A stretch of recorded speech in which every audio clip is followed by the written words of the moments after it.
आज के इस कार्यक्रम के हमारे हीरोज जो हमारे प्रतिभावान विद्यार्थी हैं और इस कार्यक्रम के आयोजक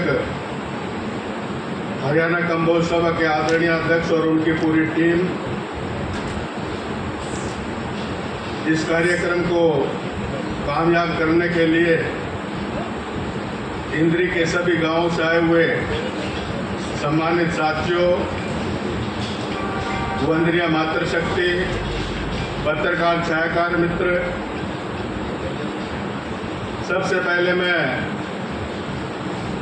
हमारे कंबोज समाज की जो हमारी प्रदेश की टीम है उनका धन्यवाद करता हूं कि इस प्रकार का आयोजन, जिससे जो दूसरे बच्चे हैं उनको भी एक मोटिवेशन मिलेगा, इस प्रकार का जो कार्यक्रम रखा उसके लिए मैं अपनी तरफ से उनका बहुत बहुत धन्यवाद करता हूं, साधुवाद देता हूं। मित्रों, आज कंपटीशन का जमाना है। संख्या बल के हिसाब से हमारा देश दुनिया का नंबर 1 देश बन चुका है और इस संख्या बल में अपने आप को अच्छा साबित करना, अपने आप को अग्रणी पंक्ति में लेकर के आना, ये एक बहुत बड़ा कार्य है। हमारे जितने भी बच्चे यहाँ बैठे हैं 90% से ऊपर सबने अंक प्राप्त किए। उसके साथ साथ उन बच्चों ने तो जो मेहनत की है, लेकिन साथ में उनके पेरेंट्स ने भी कुछ न कुछ योगदान, कुछ ऐसे चीज़ों का बलिदान देकर के अपने बच्चों को इस प्रकार से लायक बनाया कि आज वो इस मंच के ऊपर जो नया मंच की शोभा बढ़ा रहे हैं।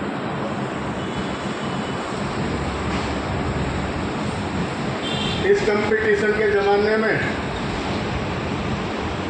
जो बच्चा पढ़ेगा, जो बच्चा मेहनत करेगा, वही अपना स्थान प्राप्त करेगा। मैं बच्चों से निवेदन करना चाहता हूं, जो बच्चे मंच के ऊपर बैठे हैं, सामने भी कुछ बच्चे बैठे हैं, कि आज जिस प्रकार का वातावरण है उस प्रकार के वातावरण में रहते हुए अपने आप को एक ऐसा विद्यार्थी साबित करना, एक ऐसा बेटा अपने आप को बनाना, एक ऐसी बेटी अपने आप को बनाना जिसका समाज के अंदर भी सम्मान हो, प्रदेश के अंदर भी सम्मान हो, देश के अंदर भी सम्मान हो। क्योंकि जिस प्रकार से आज वातावरण दूषित हो रहा है, कई प्रकार की विकृतियां समाज के अंदर आ रही हैं। आज इंटरनेट का जमाना है, बच्चों को भी इंटरनेट की आवश्यकता पड़ती है। इंटरनेट पे हम सब कुछ, बहुत सी ऐसी चीजें सीख सकते हैं जो हमें जिनकी जानकारी नहीं है, लेकिन वही इंटरनेट हमें बिगाड़ भी सकता है। इसलिए आज इस प्रकार की मैं पेरेंट्स से भी निवेदन करना चाहूँगा कि हमें भी जो है ना जागरूक होना पड़ेगा कि हमारा बच्चा इंटरनेट के साथ जुड़ा हुआ है, कहीं वो गलत दिशा में तो नहीं जा रहा है। इस प्रकार का वातावरण, इस प्रकार का माहौल हमें अपने घरों के अंदर बनाना चाहिए, जिससे हमारा बच्चा कामयाब होकर के, और मैं बच्चों से निवेदन करना चाहता हूँ कि हमें कल्पना चावला से शिक्षा लेनी चाहिए, हमें द्रौपदी मुर्मू से शिक्षा लेनी चाहिए, हमें रानी झांसी बाई से शिक्षा लेनी चाहिए। हमारे विचार इस प्रकार के होने चाहिए। अगर हमारे विचार इस प्रकार के होंगे तो निश्चित रूप से हम आगे बढ़ने का काम करेंगे। और इस माहौल के अंदर जहां बच्चे की मेहनत है, पेरेंट्स का योगदान है, वहां शिक्षकों का भी एक महत्वपूर्ण रोल होता है। जब बच्चा पैदा होता है, छोटा बच्चा, माँ उस बच्चे को बड़ा प्रेम करती है, और अगर माँ को कहीं बाजार में जाना पड़ जाए अपने बच्चे को छोड़ करके, वो कई बार टेलीफोन करके घर पे पूछती है, अपनी ननद से टेलीफोन करके पूछती है कि मेरा बेटा सो रहा था, मेरी बेटी सो रही थी, कहीं उठ तो नहीं गई, कहीं वो परेशान तो नहीं हो रही है, कहीं वो रो तो नहीं रही है, उसको दूध पिला देना। यानी कि वो माँ जो बाजार के अंदर अपना सामान खरीदने के लिए गई, वो का ध्यान अपने बच्चे में किस प्रकार से लगा रहे। एक दिन वही माँ जो अपने आप से ज़्यादा किसी पर विश्वास नहीं करती, वही माँ अपने बच्चे को लेकर के शिक्षक के पास जाती है और शिक्षक से कहती है कि इस बच्चे को मैं आपके सुपुर्द करती हूँ और इस बच्चे को अच्छा व्यक्ति बनाना, इसको अच्छा इंसान बनाना, इसको खूब पढ़ाना, इसको खूब संस्कार देना।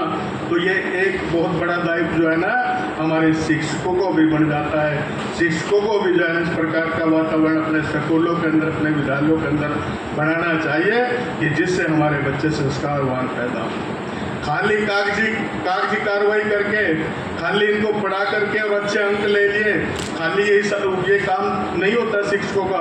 उनको अच्छे विद्यार्थी बनाना, उनको अच्छे इंसान बनाना भी हम सब शिक्षकों का जो है ना फर्ज होता है। आज आप देखते होंगे कि कितने भी इंटेलिजेंट लोग, जो PhD करे हुए लोग, लेकिन वो एंटी सोशल एक्टिविटी के अंदर लिप्त पाते हैं।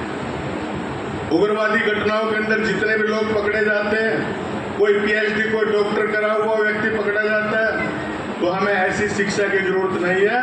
हमें शिक्षा की अगर जरूरत है तो हमें संस्कारों वाली शिक्षा की जरूरत है।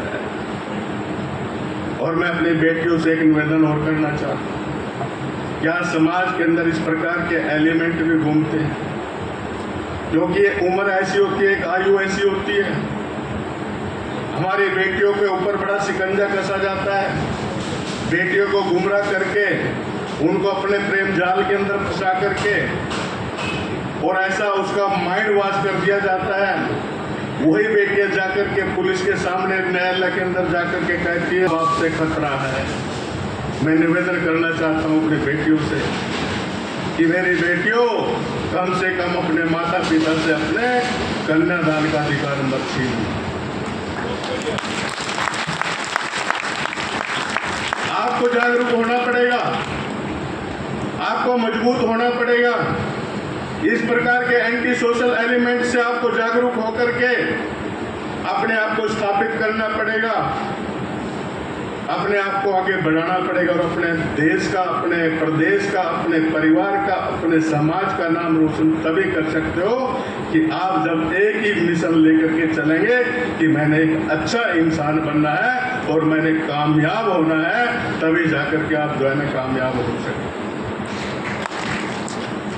तो मैं एक बार फिर, क्योंकि आदेश हुआ है कि कम शब्दों में अपनी बात रखनी है, मैं एक बार फिर हरियाणा कम्बोज सभा के सभी पदाधिकारियों का, पीछे रादौर में भी हमारी टीम बैठी है, वेद जी बैठे हैं, लक्ष्मी जी बैठे हैं, ईश्वर जी बैठे हैं, इन्होंने भी रादौर के अंदर इस प्रकार का कार्यक्रम किया था।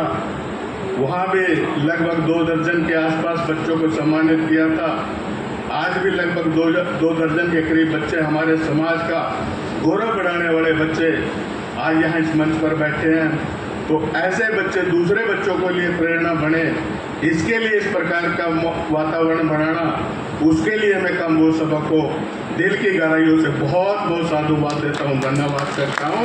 एक अच्छी शुरुआत इन्होंने यहाँ से की है, उसके लिए बहुत बहुत धन्यवाद। और अब आप सब लोग इस भयंकर गर्मी के मौसम में आप सब लोग यहाँ आए, आप सबका भी बहुत बहुत आभार, बहुत बहुत धन्यवाद। जय हिंद, जय भारत, जय शहीद उधम सिंह कम्बोज।